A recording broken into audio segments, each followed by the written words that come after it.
Hello, welcome to Mike's Max Podcast. I'm your host, Mike Pashota, and happy Monday to you. Or not so happy if you're a Mets fan. So it was not the best weekend series for the Mets, coming off of what felt like a good situation not that long ago, where they had taken a three-game sweep of the Philadelphia Phillies in a pretty convincing fashion. They were going to face the visiting Toronto Blue Jays. The Blue Jays are um, in an over 500 team, but this was expected to be a situation where the Mets could reasonably take 2 out of 3, particularly coming off the momentum of that Phillies sweep. What resulted, however, was a Mets team that looked completely off balance for the first 2 games, just in terms of their offense, and then in Game 3, we'll get to that first. So I want to talk about the first game, which was a 3-0 shutout of the Mets by the Blue Jays, and this saw Chris Bassitt duel with Justin Verlander. Now, a lot of Met fans are going to be experiencing a lot of remorse about the decision by the Mets to let Bassitt walk in free agency. And it was just the way it kind of turned out. I feel like everybody was of the same mind that Bassitt was a talented pitcher and had a really good first year with the Mets in 2022. However, he because of his age, that the fact that he was seeking multiple years and wanted a significant amount of money was kind of, I guess the term would be, a turn off for the Mets, and they were committed at that point to keeping Cookie Carrasco, signing Verlander, signing Jose Quintana, who was yet to make his debut for the Mets, and that would be the rotation, and also, of course, bringing in Kodai Senga. And Bassitt, unfortunately, has really made it clear that he is going to make the Mets rue that decision. His shutout performance against the Mets was one of several recent masterful performances that he's had. They included a complete game shutout not that long ago, and he's otherwise looked terrific. His performance in the first game of the series brought his ERA down to 3.41 on the year. He struck out 8 batters, walked none. I mean, he was absolutely fantastic in it. And as Met fans, we all saw how good Bassitt can be when he's on top of his game. And he had it. The Mets, on the other hand, were completely off balance. Verlander, as good as he was in this game, 6 innings, only allowed 5 hits, 1 earned run, strikes out 8. Another good performance coming off of that initially slow start to hit the year. It looked terrific. Threw a lot of pitches in this one, 117 just to get through 6, but was otherwise looked fairly strong. It's just the Met offense was kind of all over the place this year, in this series, and this year, I guess, also. Especially coming off that Phillies series, you were hoping for a lot more from them, and they just were really taken out of this game. And in particular, it's been Brandon Nimmo, it's been Francisco Lindor at the top of the lineup. They're struggling to hit. They were in a slump right now that's really taking them out of their game. Pete Alonso and Brett Beatty, Francisco Alvarez, everybody really kind of hitting slumps at this moment, which is never really good for the offense if everybody's slumping at the same time. So the result of it was the Mets really getting completely torpedoed in that first game. Second game, the Mets would again struggle to find the offense. They would at least score in this game. Daniel Vogelbach hitting an RBI double, but the Blue Jays would come back 2 innings later, not 2 innings, 4 innings later, tying the game, and then Vladimir Guerrero would put the Blue Jays up in the top of the 9th, which was effectively a blown save for David Robertson, and even though it was not a safe situation. So starting for the Mets in that game was Tyler McGill. McGill has looked solid, which is encouraging. He definitely limited runs, but his control continues to be a moving target for him. He walked 5 in this game, and it took him 103 pitches to go 5 1/3 innings. So he still has work to do. I like that he was able to limit the damage, and truthfully, again, this was not his fault in this game. resulting offender was the Mets offense. And as we've talked about before on this podcast, if it's not one thing, it's another thing. So if the Mets pitching is doing well in the game, unfortunately, the Mets offense often struggles to kind of come up with the clutch hit or come up with any kind of hits really at any point. So the result of it was an offense that had oftentimes deflated, off balance, really not prepared for the Blue Jays pitching. And admittedly, the Blue Jays were throwing two top-tier pitchers, Bassett and Berrios, Jose Berrios for the Blue Jays in Game 2. This was, two of the best pitchers on the staff, and they felt pretty confident going into that game, throwing, of course, Justin Verlander and then Tyler McGill. That was going to be the question mark about how McGill was going to pitch. McGill ultimately kind of held his own in this one against Berrios, but the resulting offender was the Mets offense and the bullpen, unfortunately coughing it up late in the game. So not so great on that end. And then come Game 3, and this was an encouraging loss, if there's such a thing. I'm going to say there is. So the Mets were down early in this game, 4-1, going into the fourth inning, the fifth inning. And this was a Kodai Senga start. And Senga, just every once in a while, has one of these performances where he does not look correct. He looks like his mechanics are not really following him correctly, I guess that would be the way to describe it. He just looks at times completely rough, and there was some question as to whether or not Senga had enough time to properly rest in this one. He was given the customary 4 days, as does every Met pitcher, so he was going to be pitching on this fifth start regardless of how much time he had gotten. And as a result, or not as a result, he looked really off. He was only able to go through 2 2/3 innings pitched, allowed 4 hits, walked 5. 4 runs were given, only 3 of them earned in this case, but he did not look correct, particularly coming off of that absolutely dominant performance. There was a lot of expectation as to whether or not Senga could kind of put it together, and Senga has just had these situations where he cannot put it together for consecutive starts. I mean, he will have one dominant, one bad, one dominant, one bad. And it's just kind of left him in this kind of uneven stretch where I think next start he might be great. Who knows? But the next start after that, he might be terrible. It's hard to say. Again, with Senga, it's all about adaptability. His ability to get through these situations is incredibly important, and ultimately he was not able to get through anything in this case. So short start, which meant that Steven Nagosic had to take over, and Nagosic has not been great this season, but in this particular instance he was fantastic. Allowed over 3 innings pitched. He would allow only 1 hit, no earned runs, struck out 4. Really excellent performance on the mound, and kept the Mets in it. And that was the important thing, was that they were going to be in a situation where they were going to be giving up runs. Potentially, this game could have gotten really out of hand. Nagosic kept it in line, and ultimately the Mets were able to come back in this one. So Tommy Pham would get the scoring going in the bottom of the third with a home run. Follow that up with another home run in the bottom of the fifth. And Tommy Pham has been kind of these weird players where he will suddenly appear and it's oh yeah, Tommy Pham, he's on this team, I forgot. He's had stretches where he's looked terrific, other stretches where he's looked terrible, and you can say that for really every member of the Mets offense at different points in the season, where his consistency does come into play. He is not an everyday player. He is a guy who steps in when Brandon Nimmo needs a rest, or when they want to play him at DH. I would definitely recommend maybe keeping him at DH just to kind of keep this momentum going with Pham. But great game for him. So 2 home runs, and that was basically the name of the game for the Mets, was the solo home run, because besides Pham's 2 solo home runs, which cut the lead to 4-2, in the bottom of the 6th, Pete Alonso comes up and hits a line drive homer that just cleared the fence.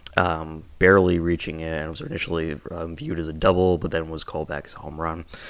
So Pete Alonso homered. That would make it his 21st of the season, and Alonso's 47th RBI, again putting him among the league leaders, and he continues to lead the majors in home runs as well. So Alonso having a terrific go of it, and his home run would also put them in a position now. He is actually now the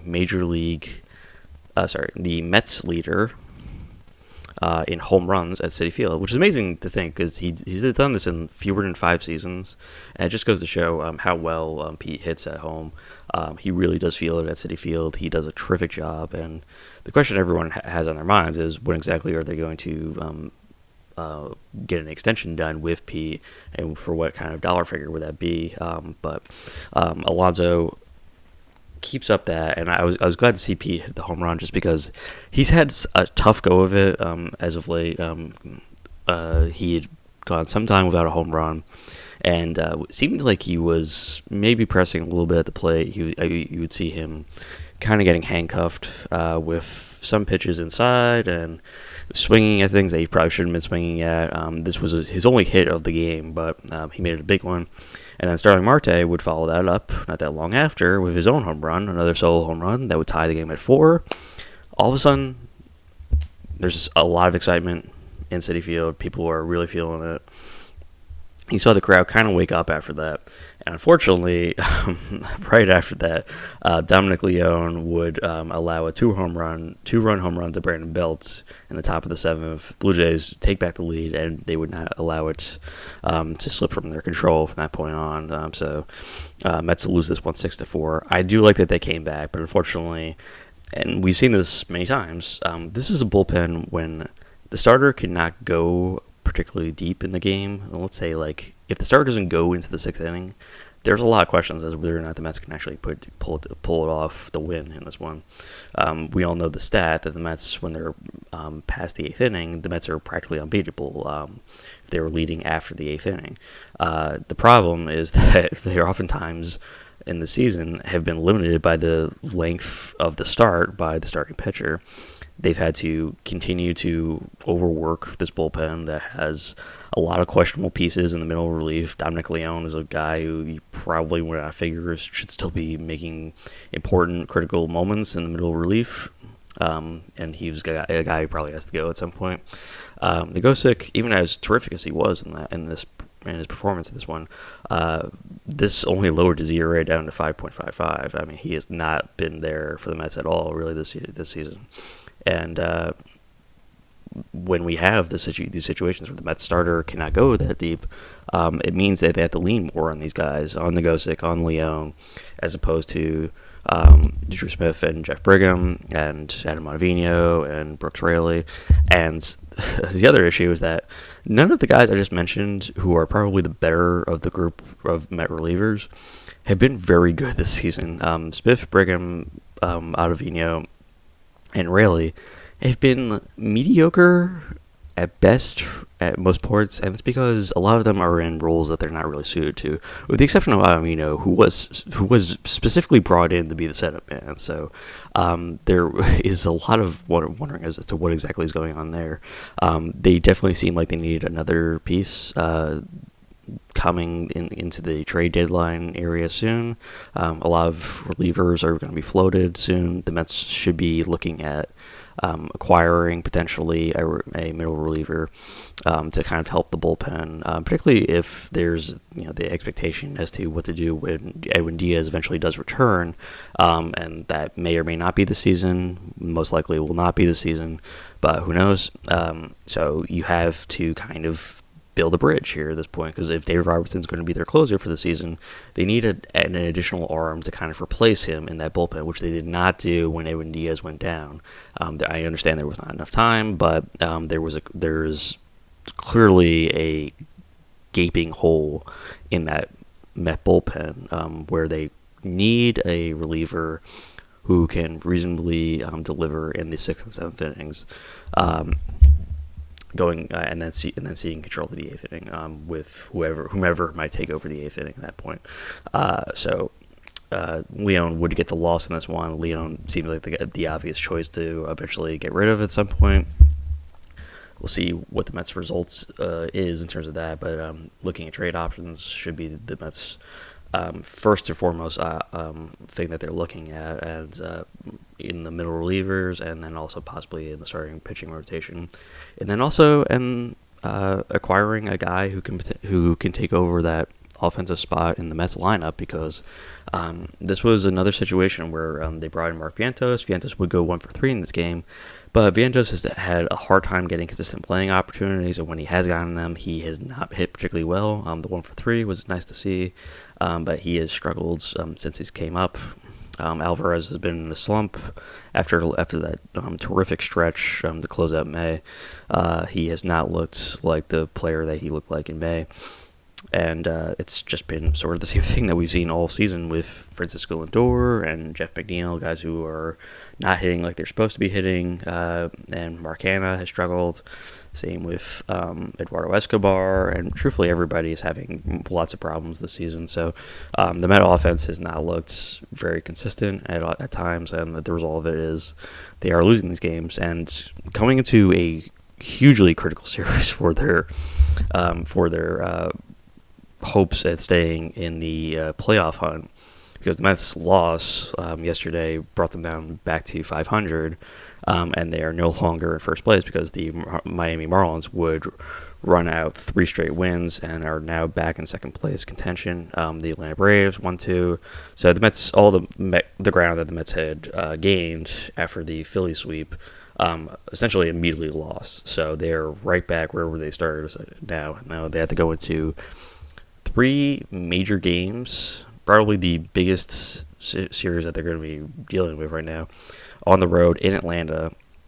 They'll have Carlos Carrasco pitching in Game 1, and then it's going to be the Scherzer-Verlander show from that point on, and then we will see how the Mets, how it all shakes out with the Mets. And we've talked about consistency. The Mets starting pitchers cannot have one of those games where they do not look like they're going to have to battle, and they're going to have to go deep in these games if they want the Mets to kind of stay in. The same goes for the Mets offense, where we cannot have these situations where the offense does not show up. They are going into a game in a series against the team that is primarily viewed as one of the favorites to win the pennant this year against the Atlanta Braves. And now this is going to be a situation where they have to put aside any type of inconsistencies and lack of focus, motivation, whatever it might be, and play out these games as hard as possible. And if they lose, they lose. I need them to really show up, though, and I would take a blown bullpen game over the Mets offense and starting pitching just not showing up at all, because we've seen so much of that this season that it's becoming a very tiring exercise. And if you're a Met fan, you are in need of some consistency from this team. And if they are not being consistent, there becomes the point, again, where we talked about a couple weeks ago, where changes might need to be made. If they fall under 500, there's going to be talk about what to do exactly with this team's direction and whether or not the right people are in place. And this might mean Buck Showalter. This might mean pitching coach Jeremy Hefner. It might mean hitting coach Eric Chavez. It might mean general manager Billy Epler. Steve Cohen might need to make some major decisions about whether or not this team, which he's spent a great deal of money on, is actually equipped to go to the stretch and actually come through with a trip to the playoffs and hopefully a trip to the World Series. But while that might have been the intention in spring training before the season started, the reality of it is that this team is not really equipped if they continue to play like they are. And the name of the game has been inconsistencies, and the longer that they play like this, the longer that they are going to drive themselves out of contention. So they need to come into this series against Atlanta and win, and and if they're not going to win, they need at least to play hard, so that it looks like the Mets are giving it at least their best shot against one of the National League's best teams. Thank you for listening to the Mike Spence Podcast. Please be sure to follow us on Spotify and subscribe to our YouTube channel as well. Finally, please also follow the podcast Twitter, which is Mike Spence Pod, all one word. Appreciate your time and have a wonderful rest of your day or evening. Let's go,